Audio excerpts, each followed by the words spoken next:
Alright, in this video we're going to discuss a couple of more rules of antidifferentiation, and then we'll do a lot of examples so you can start getting used to finding antiderivatives and evaluating indefinite integrals. So let's start first with the sum and difference rule. And these rules really come from the fact that when we differentiate, if we are differentiating a sum, we can differentiate term by term. And so we can do the same thing when we're taking an antiderivative of, for example, the function f of x plus g of x. Well, since we can differentiate term by term, we can also antidifferentiate term by term. And so this would give us, sorry about that. This would give us capital F of x plus capital G of x plus c. You know, as long as capital F is an antiderivative of lowercase f and capital G is an antiderivative of lowercase g. So this just says that if you have a sum of functions that you're taking the antiderivative of, you can take the derivative of term of each addend separately and then add. And we can do the same thing with subtraction.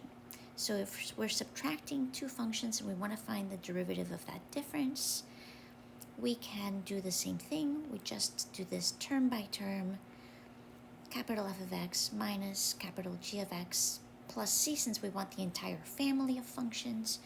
And then, of course, this is as long as the derivative of capital F of x is lowercase f and capital G is lowercase g. And what I did here as an intermediary step that I did not write is that you can separate this into the integral of the first function plus the indefinite integral of the second function. So that is kind of what I'm doing in between. Oh, I'm sorry, that should be a minus, is separating the two integrals. And at the top, we can separate the two integrals and then integrate term by term.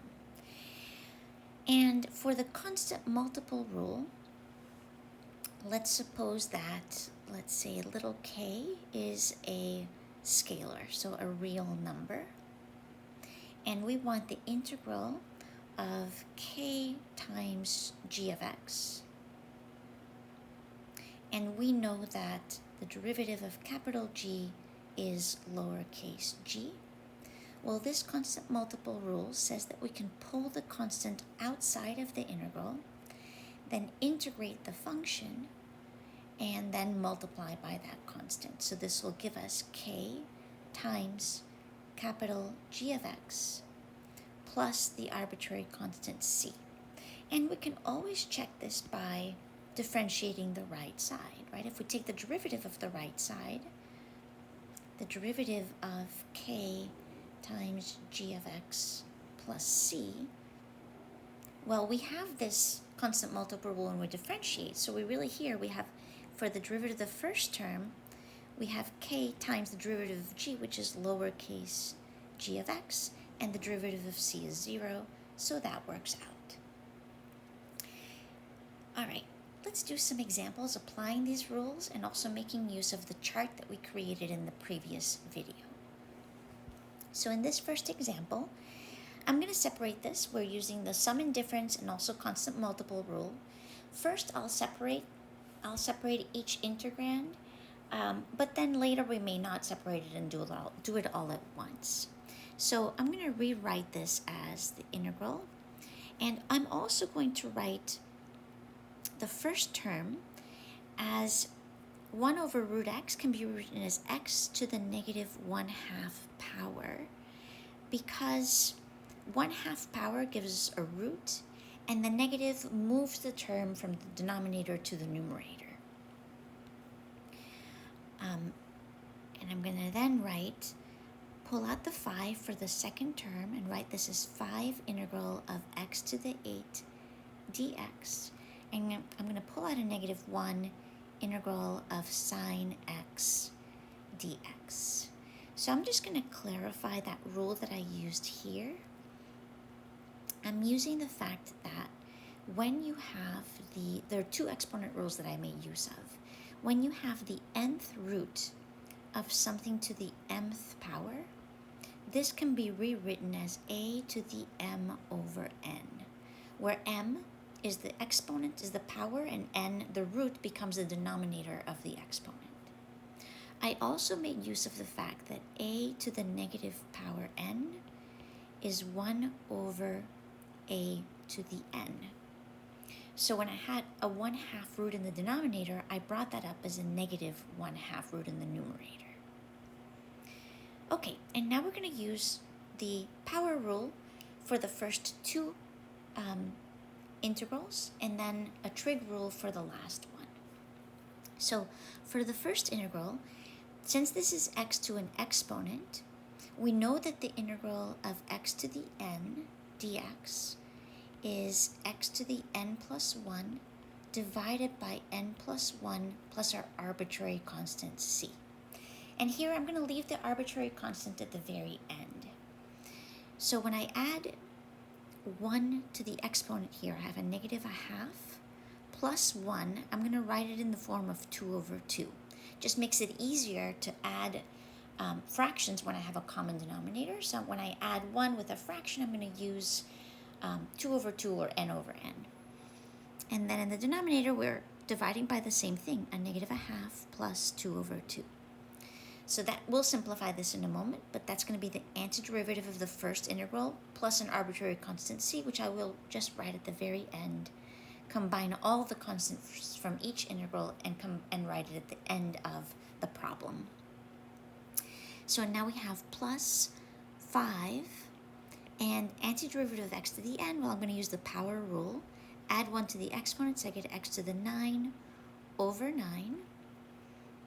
And then minus, well, the function whose derivative is sine is negative cosine, because the derivative of cosine is negative sine. So I have a negative cosine x, and then I have my plus c. And if we simplify this and clean it up a little bit, for the first term, negative 1/2 plus 2/2 is a positive 1/2, and dividing by 1/2 is the same thing as multiplying by 2. So this is going to give me 2x to the positive 1/2 plus 5 over 9 x to the 9th plus cosine x plus the arbitrary constant from each integral plus c. And there's our solution. Sorry, I ran out of room there, but there is our antiderivative. Okay, let's move on to our second example. And again, we can separate these into 3 separate integrals.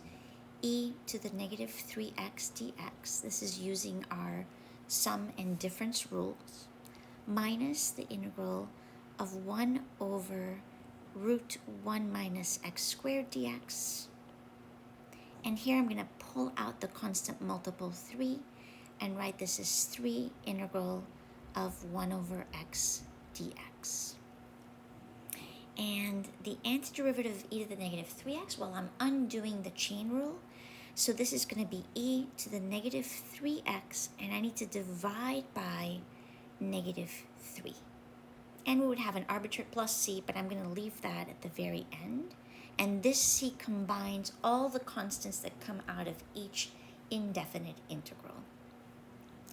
For the second integral, well, I recognize this as, or you might recognize this as one of the inverse trigonometric functions. It is sine inverse of x, or arc sine x. And the last one will be 3 antiderivative of 1 over x. Remember, we can't use the power rule here because this is when the power is a negative 1. So this is the natural log of the absolute value of x plus c, and I'm going to clean it up a little bit and write the first term as negative e to the negative 3x over 3 minus sine inverse x, or arc sine x, plus 3 natural log absolute value of x plus c, and that is our family of antiderivatives, or the solution to our indefinite integral. We have a third example here. So in this example, it's a little tricky, right? Because we have a product, but we can multiply everything out and see if maybe that can be helpful to us. So I'm going to rewrite this as the integral of secant squared x as I distribute the secant over the binomial plus secant x times tangent x dx. And this is useful because I recognize the first secant squared. We know a function whose derivative is secant squared. That's tangent. And we know a function whose derivative is secant times tangent. That will be secant. So multiplying out really helped us because now we can see that we can integrate term by term or use our addition rule. And this will be the tangent x, since the derivative of tangent is secant squared, plus secant x, since the derivative of secant is secant times tangent.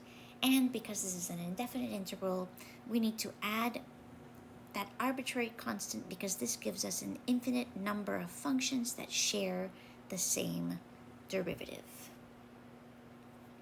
And our last example for this section is this problem number 4.